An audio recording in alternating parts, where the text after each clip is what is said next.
रायगड सम्राट अल्पावधीत लोकप्रिय ठरलेले रायगड सम्राट रयतेच्या सेवेसाठी सदैव पुढे। रायगड सम्राट राजकीय, सामाजिक, शैक्षणिक, शेतीविषयक अचूक बातम्यांसाठी रायगड सम्राट न्यूजला सबस्क्राइब करा।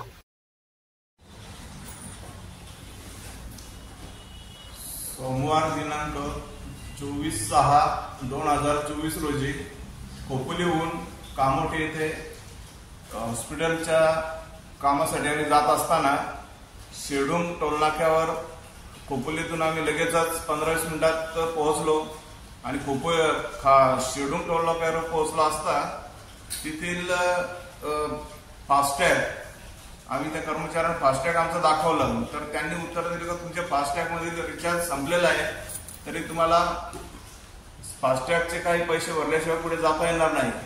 तरी आम्ही त्यांना तिथे एक रिक्वेस्ट केली की आम्हाला अर्जंटमध्ये याला हॉस्पिटलला जायचं आहे आणि माझं हृदयविकाराचा मला त्रास असल्यामुळे मला गोळ्या संपलेल्या आहेत, औषध गोळ्या संपलेल्या आहेत, तरी मला हॉस्पिटलला जाणं महत्वाचं आहे।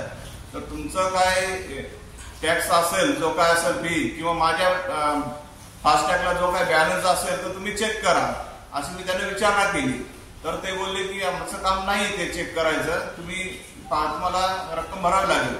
तर मी माझा कार्ड दाखवलं, आदिवासी बिरसा ब्रिगेड आदिवासी संघटनेत मी रायगड जिल्हाध्यक्ष आहे। तर हा मी कार्ड त्यांच्या हातात दिला की सर आम्ही नेहमी आम्हाला सामाजिक क्षेत्रातल्या कामासाठी येणं जाणं करावं लागतं, तर त्या आम्ही जर 3-4 राऊंड मारले तर आम्ही एवढा टॅक्स भरू शकत नाही, कारण आम्ही स्वतः आदिवासी समाजाचा आम्ही समाजासाठी काम करतो। हा कार्ड त्यांनी 3 वेळा पाहण्यासाठी घेतला आणि 3 वेळा त्यांनी फेकून अंगावर फेकून दिला आमचं कार्ड। तर मी मग काय केलं, माझ्या खिशातील एक 47 रुपये 50 रुपयाची नोट काढली आणि माझ्या किन्नर साईडने जो आलेला कर्मचारी होता टोल नाक्यावरचा त्याच्याकडे मी ते दिले। तो बोलला की माझ्याकडे द्या, मी तुम्हाला पावती देतो। तर त्यांनी सदर पावती पैसे घेतले, मला पावती दिली।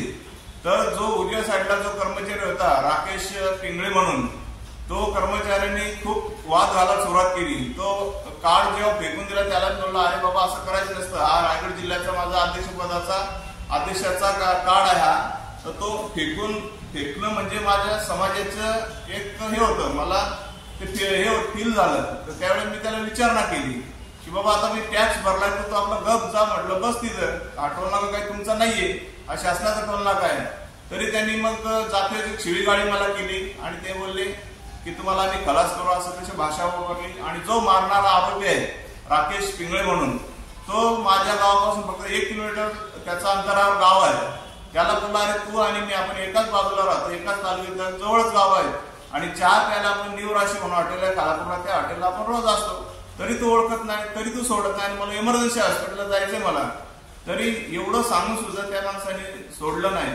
तर मला असं या माध्यमातून सांगायचं आहे की टोल नाक्यावर जे लोक आहेत, कर्मचारी आहेत, हे गुंड प्रवृत्तीचे लोक आहेत आणि त्यांना जाब विचारण्यासाठी मी गाडीतून खाली उतरलो, त्याला विचारलं अरे लोक एवढी टोकाची भूमिका काय घेतो, आज मी टॅक्स भरलाय, टोल भरलाय, तू जाऊन बस नव्हते कॅबिनला, तुला गरज नाही एवढं तू वाद घालण्याची। तर माझ्या ड्रायव्हिंग साईडच्या खिडकीतून तो तरी वाद घालत बसला।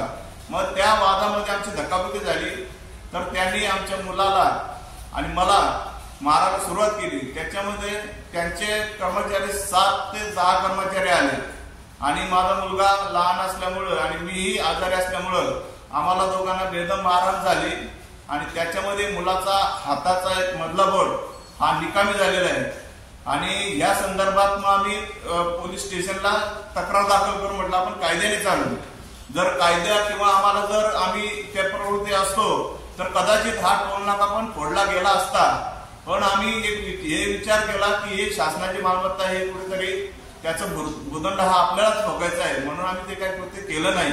पण कायद्याच्या आणि जर आम्ही गेलो आणि पोलीस स्टेशनचे सिनियर PI माननीय श्री अनिल पाटील साहेब यांच्या कॅबिनला तात्काळ जाऊन त्यांच्या सगळा हा झालेला प्रकार त्यांना आम्ही सविस्तर सांगितला। साहेबांनी आमचं FIR दाखल करून घेतलेला आहे आणि त्या FIR मध्ये जवळजवळ 5 ते 7 कलम लावलेले आहेत। त्याच्यामध्ये 323, 325, 142, 147, 149, 104, 106, 425 असे कलम लावलेले आहेत। पण अद्यापपर्यंत आरोपींना एकाही आरोपीला अटक करण्यात आलं नाही किंवा त्याला कुठल्या प्रकारची विचारणा केलेली आम्हाला कळली नाही।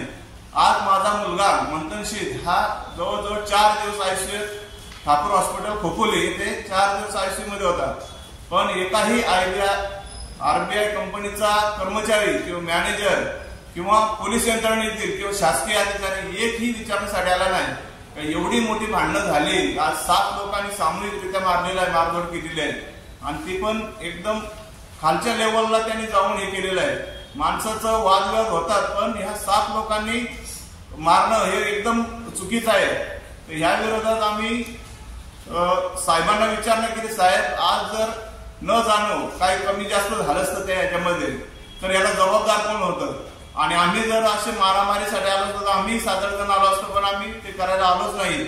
आम्ही म्हणून एक या माध्यमातून आम्ही सांगू इच्छितो का पोलीस यंत्रणेने ह्या लोकांना ताबडतोब अटक करावी, अरेस्ट करावी आणि यांना सजा सुनवावी। आणि आम्हाला पाटील साहेबांनी सांगितलं गेलं की तुम्ही 1-2-3 दिवस थांबा, आपण त्यांना बोलू, त्यांना काय सजा देऊ, असं करतो तसं करतो सांगितलं, पण आमचं त्यांनी काहीच केलं नाही त्या आरोपींच्या विरोधात। आमचं अजिबात समाधान झालेलं नाही, म्हणून आम्ही माननीय श्री प्रभाकरजी कांबळे साहेब आरपीआयचे पनवेल शहराध्यक्ष आहेत, जिल्हाध्यक्ष आहेत, त्यांच्या माध्यमातून त्यांचं पत्र घेऊन आम्ही डायरेक्ट अपर आयुक्त साहेब यांच्याकडे गेलो आणि त्यांना हे पत्र दिलं की 8 दिवसाचा अल्टिमेट दिला की बाबा 8 दिवसात त्यांच्यावर अॅट्रॉसिटीची केस दाखल करा आणि हाफ मर्डरचे गुन्हे दाखल करा। पण साहेबांनी तात्काळ सिनियर पीआय अनिल पाटील साहेब व शेलकर साहेब पीआय यांना सूचित केलं की हा गंभीर प्रकारचा गुन्हा आहे, तुम्ही त्याच्यावर स्वतः तातडीने लक्ष द्या। पण साहेबांनी आम्हाला त्याच्यामध्ये मला तरी वाटतं की आम्हाला सहकार्य केलेलं नाही, त्याबद्दल मी त्यांच्यावर नाराजी व्यक्त करतो। आणि येत्या 8 दिवसात जर आम्हाला याचा काही मनासारखं झालं नाही किंवा सजा झाली नाही त्या आरोपींना, तर आम्ही निश्चितच 1000 ते 1,500 आदिवासी समाजाचे लोक घेऊन आणि SC ST जे मागासवर्गीय लोक आहेत हे आम्ही आदिवासी समाजामध्ये मोडतो। यांना आदिवासी समाजाचं कार्ड दाखवला म्हणून राग आला आणि त्या रागाने ही मारझोड झालेली आहे आणि जातीची शिवीगाळी केलेली आहे त्या लोकांनी, तरी यांच्यावर अॅट्रॉसिटीचा गुन्हा दाखल व्हावा। आणि जर नाही झालं तर मोठ्या संख्येने 1000-2000 लोक घेऊन आम्ही रस्त्यावर उतरू आणि पोलीस स्टेशन समोर एक मोठं आंदोलन छेडू आणि त्या आंदोलनात काय झालं तर पूर्ण जबाबदारी ही प्रशासनाची असेल आणि आरबीआय टोल नाक्यावरील मॅनेजर किंवा कर्मचारी यांची पूर्णपणे जबाबदारी असेल।